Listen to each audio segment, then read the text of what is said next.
ते उत्तर आहे. तर इकडे प्रोसेस व्हायला टाइम लागते, इकडे प्रोसेस नाही आहे, इकडे Yes. Very good.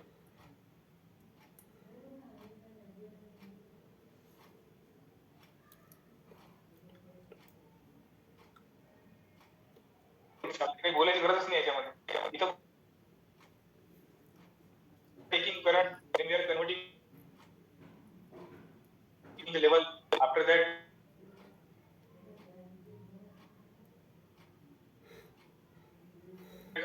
then it will give command to the circuit breaker.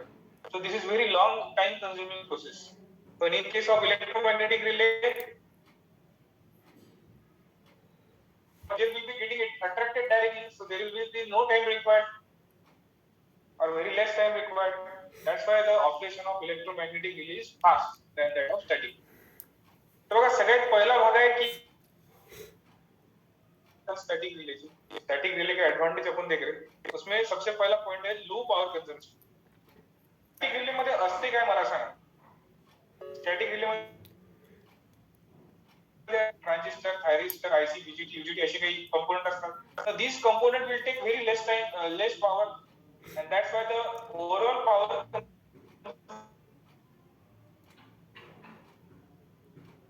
consumption of static relay is less burden on CTPT. Now, can you tell me what is burden on CT? तुम्हाला DC machine आणि transformer मध्ये CTPT जेव्हा तुम्ही शिकले तेव्हा तुम्हाला हा topic होता बर्डन ऑन सिटी. कोणी सांगू शकते का what is burden on city? Deepali सांगता येईल का तुम्हाला? चला कोणी तुमच्यापैकी? रुबिया, नितीन. लोड लोड नाही म्हणू आपण त्याला, लोडच एका प्रकारे लोडच आहे ते. तर तुम्ही सिटीच्या सेकंडरी मध्ये तुम्ही जे काही कनेक्ट करता त्याला म्हणतो आपण बर्डन. तुम्ही सिटीच्या आउटपुट साइडला जे काही कनेक्ट करता त्याला आपण म्हणतो बर्डन ऑन सिटी. तर मला सांगा इथे आपण काय कनेक्ट केला सिटीच्या सेकंडरी साइडला स्विच गिअर सब्जेक्ट मध्ये? ते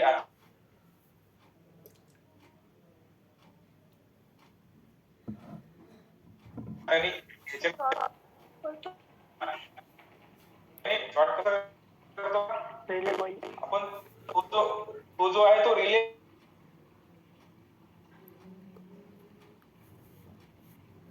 आहे, तुम्ही क्लोज करता की नाही, तो रिले झाला.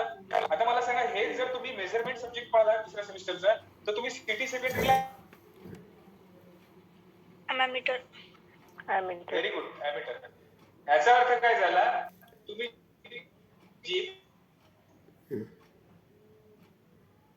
पण सिटीच्या सिटी बर्डनचा अर्थ लोड. पण म्हणत नाही का जास्त बर्डन नको घेऊ अभ्यासाचं, कोणी म्हणते जास्त लोड नको घेऊ अभ्यासाचं. मग तेच आहे बर्डन. सिटीच्या सेकंडरी मध्ये तुम्ही जे कनेक्ट करता that is nothing but your load.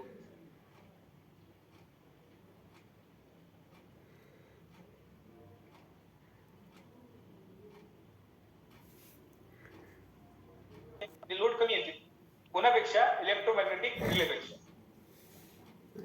तुम्हाला कमी रेटिंगचे लागतील, हा पहिला फायदा.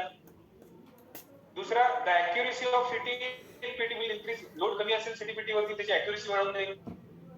पुन्हा सीटीचा एक प्रकार आहे त्याला आपण एअर गॅप सिटी म्हणतो. सिटीचे टाइप्स असतात त्याच्यामध्ये एक एअर गॅप सिटी असते. तर तुम्ही एअर गॅप सिटी वापरला तरी पण चालते, हा एक आणखी फायदा. आणि सिटीचं सॅच्युरेशन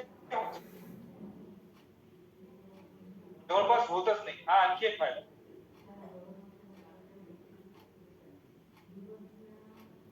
आता मला सांगा सॅच्युरेशन म्हणजे काय, हे पण तुम्ही चौथ्या सेमिस्टरला शिकले. सॅच्युरेशन ऑफ करंट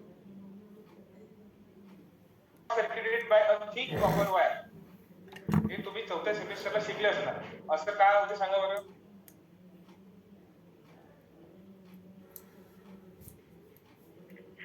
काय शिकले का तुम्ही चौथ्या सेमिस्टर? कॉन्टॅक्ट ओपन असतात तो व्होल्टेज हेवी फ्लो होतो.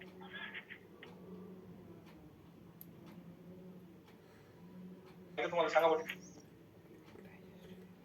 तो आपल्या सध्या आपल्या कामाचा पॉईंट नाही, तो पण शिकायची इच्छा आहे का ते तुम्हाला?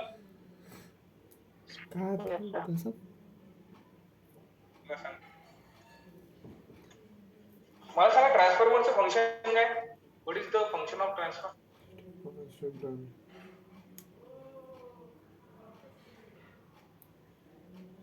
without edge precaution. पॉवर नाही म्हणायचं, एनर्जी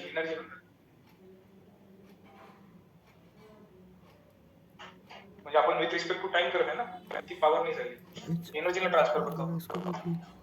एकच गोष्ट आहे ते, पण तरी पण एनर्जी म्हणायचं. ठीक आहे, आता बघा ट्रान्सफॉर्मर तुम्ही शिकले, ही प्रायमरी आहे आणि ही सेकंडरी आहे. ठीक आहे, जेव्हा तुम्ही प्रायमरीला सप्लाय देता तेव्हा प्रायमरी फ्लक्स तयार करते, तो फ्लक्स सेकंडरी सोबत लिंक होतो, सेकंडरी स्वतःचा फ्लक्स तयार करते, तो फ्लक्सला मेन फ्लक्सला अपोज करते. प्रायमरी स्वतःचा फ्लक्स तयार करते, सेकंडरी स्वतःचा फ्लक्स तयार करते, एकमेकांना ते कॅन्सल करतात, त्यामुळे एक ऍडिशनल कंपोनंट I2 डॅश होतो आणि तिसरा एक फ्लक्स तयार होतो आणि तो तिसरा फ्लक्स सर्वाइव्ह करतो आणि त्यामुळे ट्रान्सफर.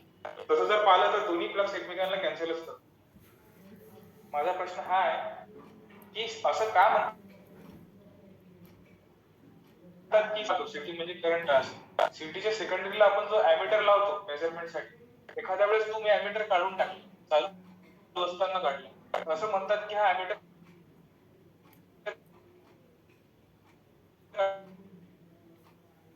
सांगतो. बघा, तुम्ही जेव्हा प्रायमरीला सप्लाय देता तेव्हा सेकंडरी सोबत तो लिंक होते आणि सेकंडरी स्वतः एमएमएफ प्रोड्यूस करून दुसरा फ्लक्स तयार करते. तर प्रायमरी फ्लक्सला सेकंडरी फ्लक्स काय करते, अपोज करते. ठीक आहे, म्हणजे तो त्या फ्लक्सला रिड्यूस करतो. आता मला सांगा, एक सिंपल एक्झाम्पल सांगतो. तुम्ही पाण्याचा पाईप घेतला, ठीक आहे, बोरिंग चालू केली आणि तुम्ही पाणी स्प्रे करताय का. आता मला सांगा, तुम्ही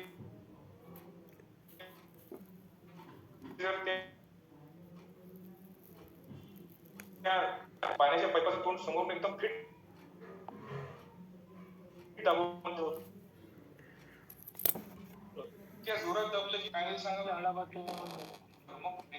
बस इथे पण तसंच होतं.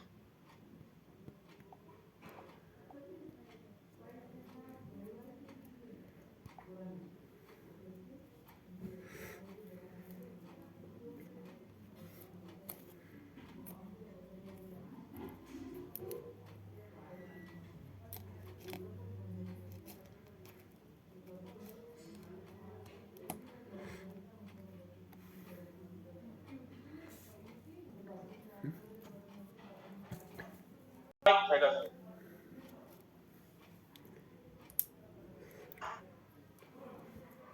तुम्ही मागच्या सेमिस्टरला शिकायला पाहिजे होतं, माहिती आहे मला, त्याच्यामुळे खूप तुम्हाला प्रॉब्लेम राहणार. ठीक आहे, सॅच्युरेशनचा प्रॉब्लेम सॉल्व्ह झाला. पीडीएफ दिसत आहे का तुम्हाला?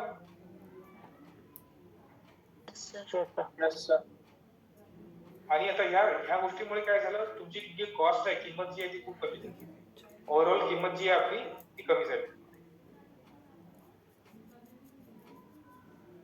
एक फायदा झाला. त्यानंतर इथे रेसेटिंग टाईप आणि ओव्हरशूट. आता रेसेटिंगचा अर्थ काय होतो, रिले ऑपरेट झाल्यानंतर वापस तो इनऑपरेटिव्ह होतो, त्याला आपण म्हणतो रिसेट. म्हणजे ट्रिप कॉन्टॅक्ट क्लोज झाल्यानंतर ते वापस जेव्हा ओपन होतात त्याला म्हणतो आपण रिसेट. आणि ओव्हरशूट नेमकं असते काय बघा, एक डेफिनेशन द्वारे तुम्हाला समजून सांगतो. कोणी ओव्हरशूट ते दिलं बघा, in a signal processing control theory, electronic and mathematics, overshoot is occurrence of the signal or a function exceeding its target. म्हणजे ओव्हरशूटचा अर्थ थोडक्यात काय म्हणू आपण त्याला, जे पाहिजे होतं त्यापेक्षा जास्त झालं, जे तुम्हाला करायचं होतं त्याच्यापेक्षा फास्ट ते काम करत आहे, म्हणजे आवश्यकतेपेक्षा जास्त काम करणं, त्याला म्हणतो आपण ओव्हरशूट. ठीक आहे, तुमची इच्छा होती की रिले तुमचा 5 सेकंदात ऑपरेट झाला पाहिजे, पण तो 1 सेकंदात ऑपरेट झाला. आपल्याला त्याला 5 सेकंदातच ऑपरेट करायचं होतं, पण तो 1 सेकंदात ऑपरेट झाला, त्याला म्हणून आपण ओव्हरशूट.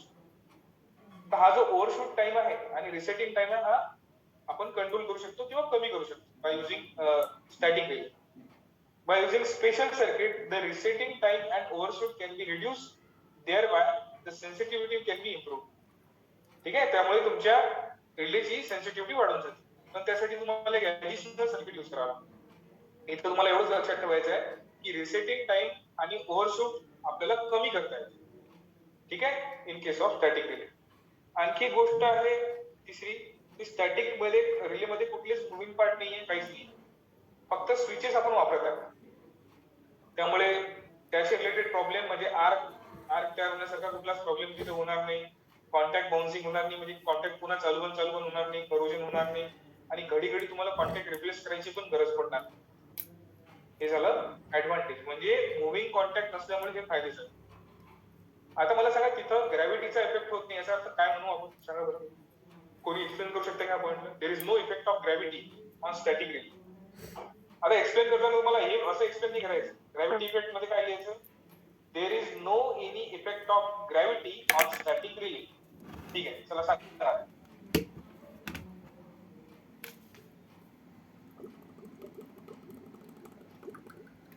बरं ठीक आहे, मी सांगतो तुम्हाला. आता मला सांगा, आपण आपला स्टॅटिक रिले घेतला, आपला इलेक्ट्रोमॅग्नेटिक रिले घेतला, त्याला उलट जर ठेवलं मी तर तो रिले काम करेल का?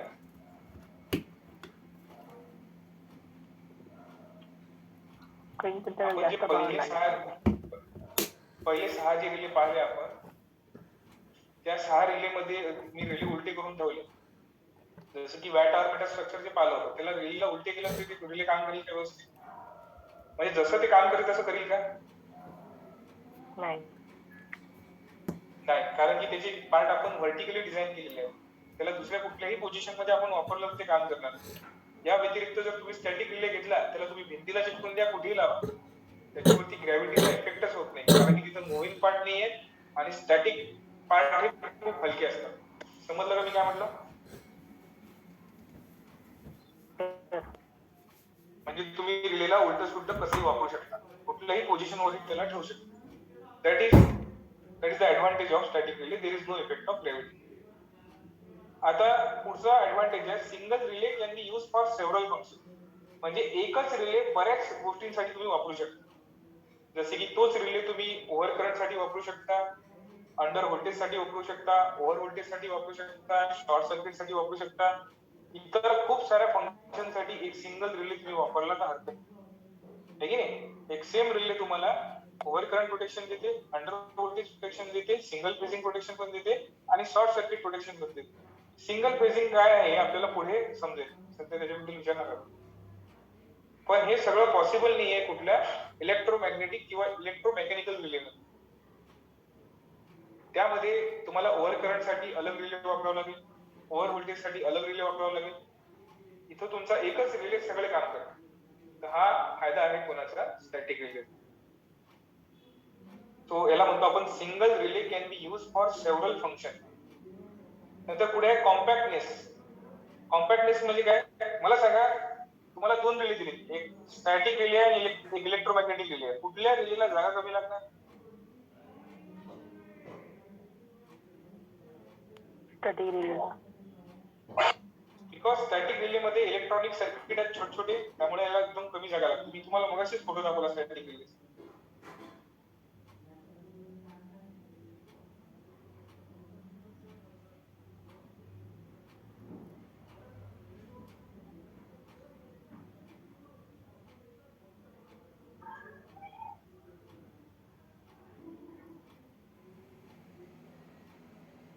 किंमत पण त्याची छोटे छोटे रिले आहेत, 2000 वगैरे डब्बे दिसतात तुम्हाला. स्टॅटिक रिले तुम्ही पाहिले असतील खूप ठिकाणी, छोट्या छोट्या डब्या दिसतात तुम्हाला, हे रिले आहेत, स्टॅटिक रिले आहेत. थोडीशी रिले आहेत पाहा, जास्त जागा घेत नाही. या ठिकाणी आपण जर इलेक्ट्रोमॅग्नेटिक रिले पाहिले तर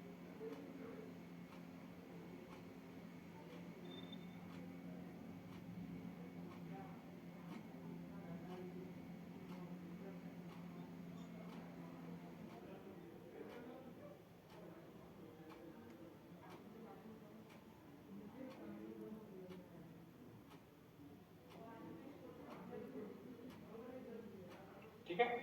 इलेक्ट्रोमॅग्नेटिक रिले ह्याच्यामध्ये स्टॅटिक पण दाखवलं आहे. स्टॅटिक इलेक्ट्रोमॅग्नेटिक मोठे असतात electromagnetic relay.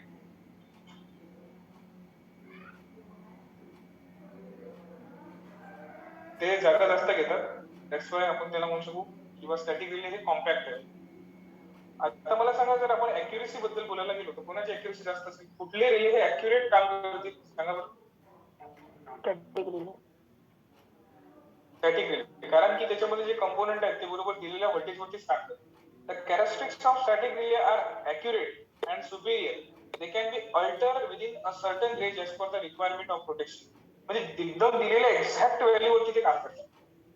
Static relay of a Superior speed half cycle और वन सायकल आर अवेलेबल. म्हणजे इतके सुपिरियर रिले आहेत की जे अर्ध्या सायकल मध्ये काम करतील किंवा एक सायकल मध्ये काम करतील अशी रिले पण सध्या अवेलेबल आहे. नाव पुढचा पार्ट लिहिला त्यांनी स्टॅटिक रिले कॅन थिंक. याचा अर्थ काय? स्टॅटिक रिले हे स्वतःचे डिसिजन घेऊ शकतात, म्हणजे त्यांच्यामध्ये थिंकिंग कॅपॅसिटी असते. आता याचा अर्थ काय? याच्यामध्ये तुम्ही प्रोग्रामिंग तयार करू शकता स्टॅटिक रिलेसाठी, आणि प्रोग्रामिंग काय करते? स्वतः डिसिजन घेते. जसे की आता कम्प्युटर आहे, कम्प्युटरला तुम्ही एखादा टास्क दिला तो काय करतो? स्वतः त्याचं काम करून टाकतो. जसं तुम्ही म्हटलं की 8 तासानंतर अपडेट करून टाका कम्प्युटरला, तर तो स्वतः अपडेट करून टाकतो. तर अशी डिसिजन जे आहे ते तुमचं स्टॅटिक रिले घेऊ शकतो. याच्यामध्ये तुम्ही टायमर वापरू शकता, ठीक आहे, बऱ्याचशा गोष्टी करू शकता. The complex protection scheme employ logic circuit. Logic means the process of, तुम्ही मायक्रोप्रोसेसर सब्जेक्ट शिकले ना, मायक्रो कंट्रोलर शिकले ना तुम्ही मागच्या Semla.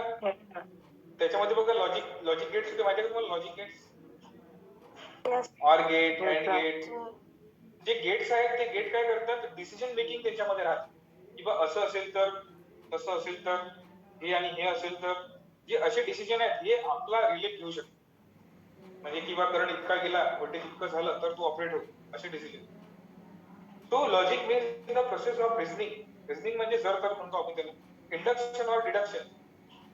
So suppose several conditions are imposed on a protective system such that for a certain condition the relay should operate, and for some other condition the relay should remain stable.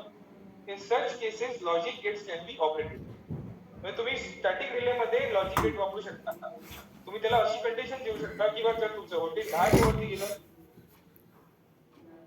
किंवा तुमचं voltage जर 10च्या वरती असेल आणि 100च्या खाली, हे या range मध्ये 10 ते 100 असेल तर रिले ऑपरेट झाला नाही पाहिजे.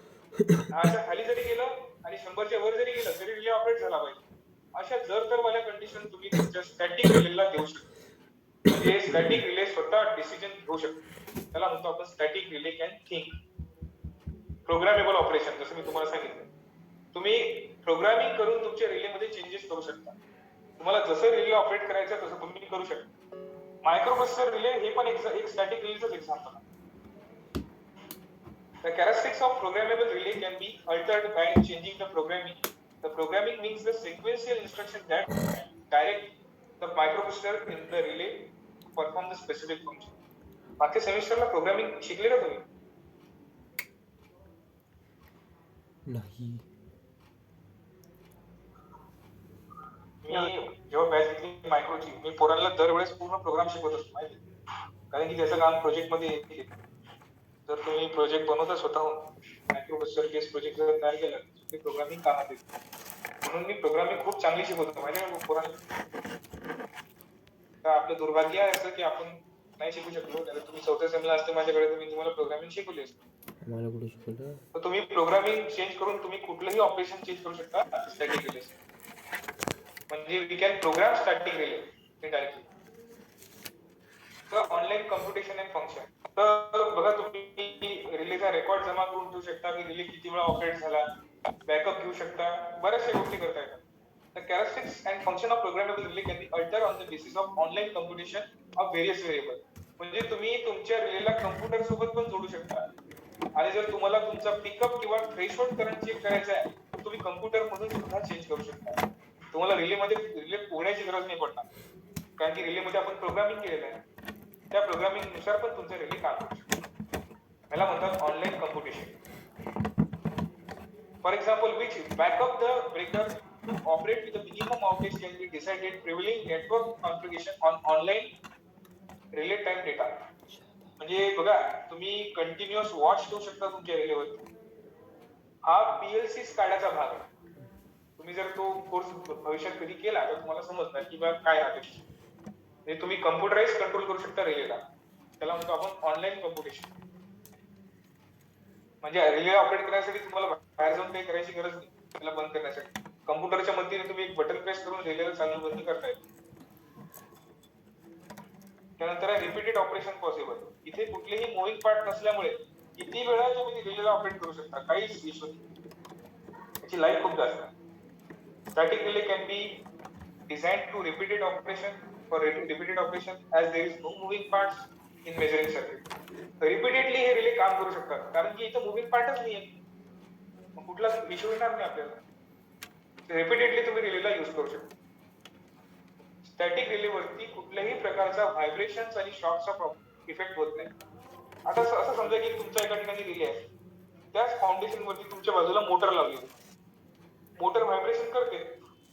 तुम्हाला सांगा त्या व्हायब्रेशनचा इफेक्ट इलेक्ट्रोमॅग्नेटिक रिलेवरती होईल की स्टॅटिक रिलेवरती होईल? Static electromagnetic. अरे बाबा, व्हायब्रेशनचा इफेक्ट कुठल्या रिलेवरती होणार? Electromagnetic relay.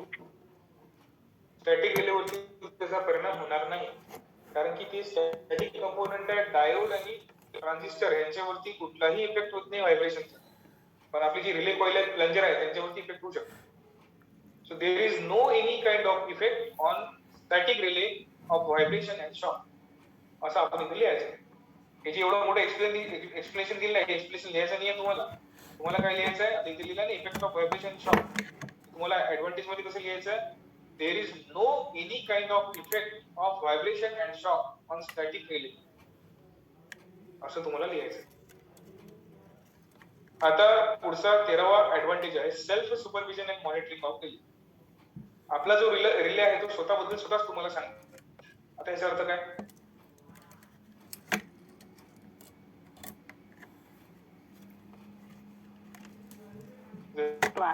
रेड लाईट टाकू सर, रिले मध्ये फॉल्ट आला तर तुम्ही येलो लाईट टाकू सर. ठीक आहे, अशा फॅसिलिटी तुमच्या स्टॅटिक रिले मध्ये तुम्ही देऊ शकता. म्हणजे स्वतःबद्दल सांगते की रिले चालू आहे, बंद आहे, का चालू. Complex static relay have the facility of continuous and compressive self monitoring by a special hardware called as watchdog. आता हे एक प्रकारचं सॉफ्टवेअर आहे ज्याला आपण वॉचडॉग म्हणतो. त्यांनी तुम्हाला ह्या गोष्टी कळू शकतात. Any fault which occurs within the relay is detected at once. Thus, periodic testing of the relay can be minimized. स्वतः रिले तुम्हाला सांगते की त्याच्यामध्ये काय फॉल्ट झाले. रिलेचे कॉन्टॅक्ट खराब झाले तर तो सांगेल किंवा कॉन्टॅक्ट खराब झाले. रिलेची कॉईल गेली तर तो सांगते कॉईल गेली. ऍम्प्लिफाय खराब झाला तर तो म्हणजे ऍम्प्लिफाय खराब झाला. तर हे स्वतः तो सांगू शकतो. पुढे आहे शेवटचा advantage, simplified testing and servicing. रिलेला टेस्ट करणं हे खूप इझी आहे. का बरं?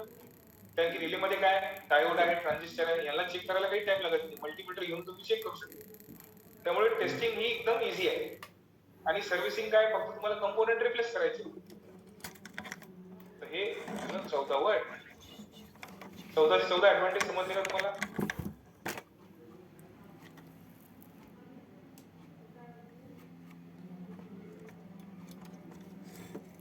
समजले का ऍडव्हान्टेज? सोपेस्ट ऍडव्हान्टेज आहेत ते.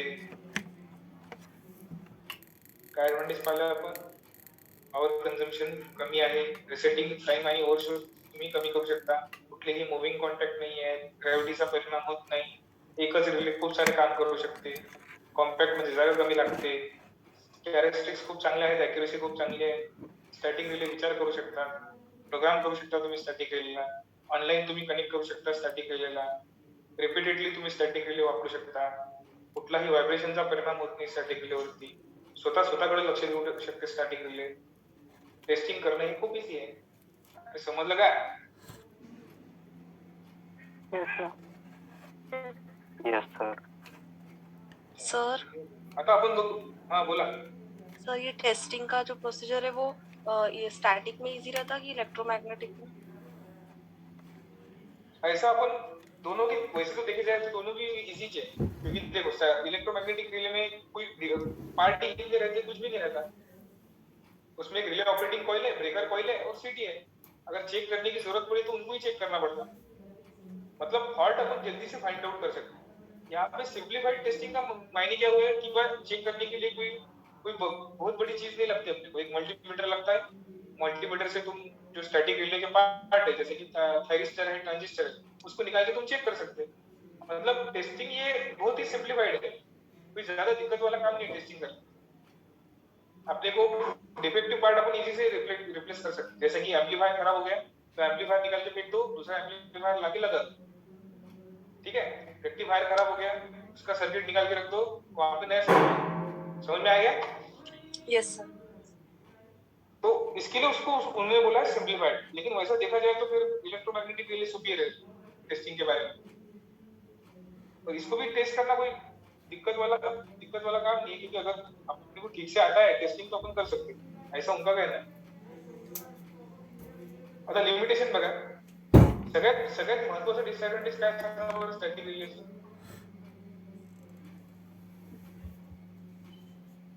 मला सांगा, इलेक्ट्रोमॅग्नेटिक रिले मध्ये आपण कुठल्याही प्रकारचा एक्सटर्नल सप्लाय दिला होता का, की तुमच्या पॉवर सप्लाय वरतीच तुमचा रिले काम करत होता?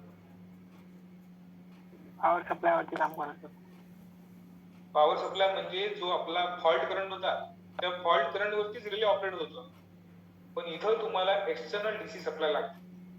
To operate your relay you need external DC source, because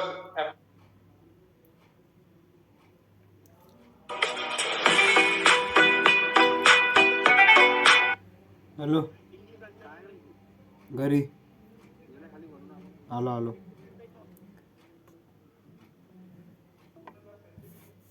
discharge, even a small discharge can damage the component. Now, can you tell me what is electrostatic discharge?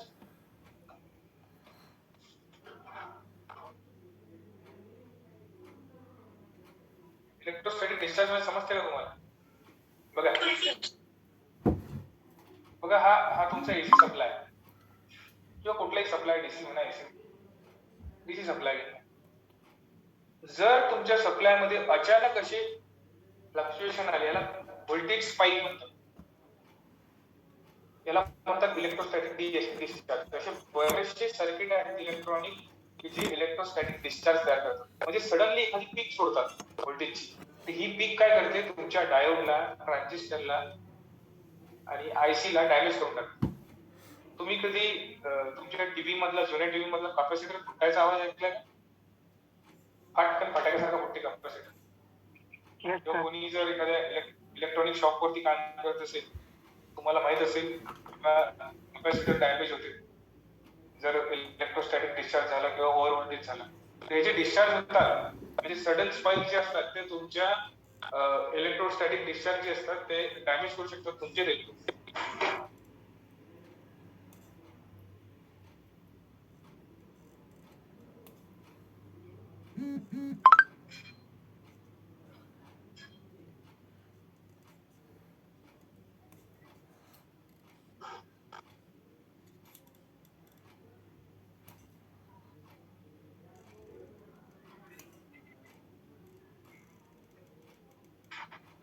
मला सांगा, तुम्ही तुमच्या घरी दरवाजा आहे का? दरवाजा प्रत्येकाच्या घरी असतो. असा हँडल आहे का कोणाच्या दरवाजाला? दरवाजा उडतो तेव्हा असा हँडल आहे का कोणाच्या दरवाजाला? अरे आपलं गेट, घराचा दरवाजा, आपला रूमच्या दरवाजाला असं काही आहे का हँडल कोणाचे? मराठी समजते का तुम्हाला? नाही सर.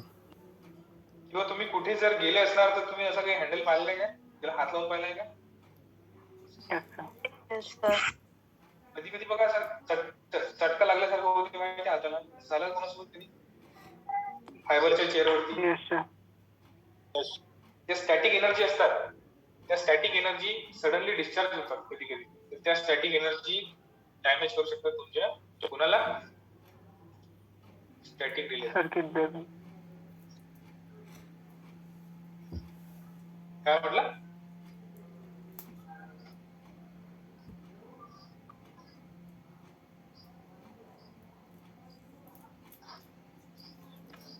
ठीक आहे, जास्त डीप मध्ये मी जाऊ शकत नाही कारण की त्या टाइम चालला जाईल.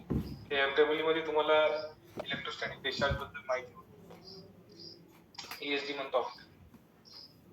ठीक आहे, पुन्हा व्होल्टेज ट्रान्झिएंट. मी आता जे सांगितलं तुम्हाला ती व्होल्टेज ट्रान्झिएंट आहे. इलेक्ट्रोस्टॅटिक डिस्चार्ज काय? स्टॅटिक एनर्जी स्टोअर्ड जी असते त्याला आपण इलेक्ट्रोस्टॅटिक डिस्चार्ज म्हणतो.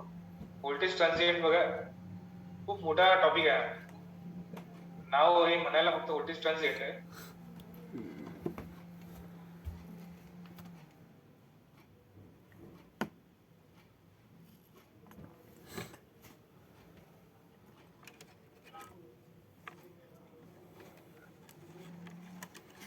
दिसतात ना व्होल्टेजचे स्पाइक दिसतात त्याच्यामध्ये, म्हणजे तुम्हाला सायनोसायडल वेव्हफॉर्म व्यतिरिक्त जे आहे फ्लक्च्युएशन दिसतात. डिस्चार्जचे व्होल्टेज ट्रान्झिएंट सांगून दिलं मग. ही असते ट्रान्झिएंट, याला म्हणतात ट्रान्झिएंट. ही जी ट्रान्झिएंट आहे ही डॅमेज करते तुमच्या इलेक्ट्रॉनिक कंपोनंट, ही ट्रान्झिएंट आहे. हे ट्रान्झिएंट व्हायला नाही पाहिजे, डायरेक्ट डायोड फुटून जाते, थायरिस्टर फुटून जाते. तर आता हे ट्रान्झिएंट निर्माण कशा होतात? The static relay are sensitive to the voltage spikes or voltage transient. Such voltage transients are caused by operation of circuit breaker and isolator. Circuit breaker आणि आयसोलेटर जेव्हा तुम्ही ऑपरेट करता त्या दरम्यान अशा ट्रान्झिएंट तयार होतात आणि त्या ट्रान्झिएंट काय करतात, आपल्या रिलेला डॅमेज करतात. ठीक आहे. Special measures are taken in static relay to overcome this difficulty. आता हे कमी करण्यासाठी तुम्हाला फिल्टर वगैरे यूज करावे लागतात, म्हणूनच आपण स्टॅटिक रिले मध्ये फिल्टर पण वापरतो. ते पुढे आपल्याला पुढे बघू. तर पुढचा टॉपिक आहे temperature dependence of static relay. मला सांगा सेमी कंडक्टरची कंडक्टिव्हिटी कशाने चेंज होते? मला सांगा टेम्परेचरचा इफेक्ट होतो का सेमी कंडक्टर वरती काही? सांगा लवकर. Is there any effect of temperature on semi conductor?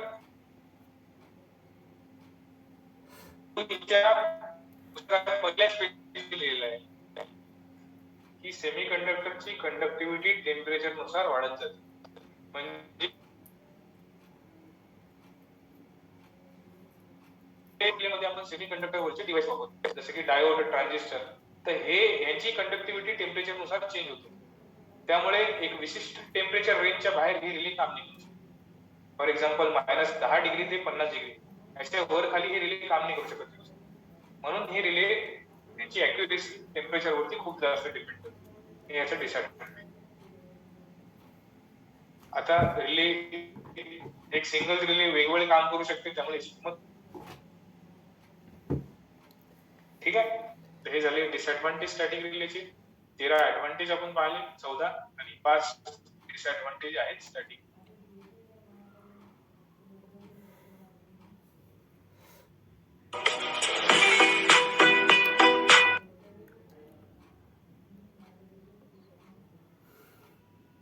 सांगा बरं एक ऍडव्हान्टेज आणि डिसएडव्हान्टेज स्टॅटिक रिले.